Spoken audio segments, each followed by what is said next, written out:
Time now for Check on the Forecast. Chief Meteorologist Brad Panovich joining us now. Brad, we are transitioning. We enjoyed the sunshine this weekend, and here we go again. Yeah, the clouds are back. The warm temperatures are staying. That's the one thing I'll tell you. They're not going away, but we're going to see some rain and clouds overnight into tomorrow morning. But the second half of tomorrow looks good. Dry by the evening hours.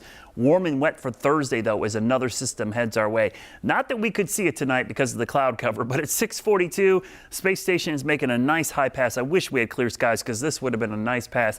85 degrees is almost straight above our heads. 90 degrees is straight up, by the way.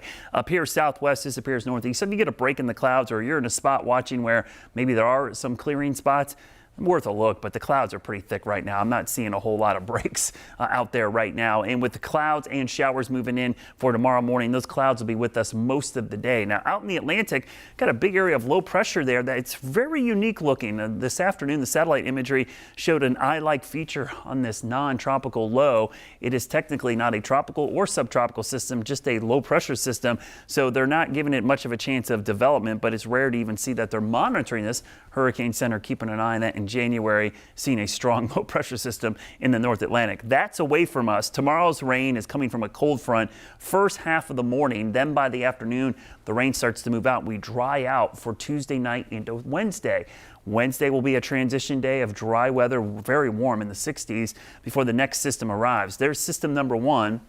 We get into that lull in between the system on Wednesday, and then the next storm system approaches. Now, there will be severe storms to our southwest.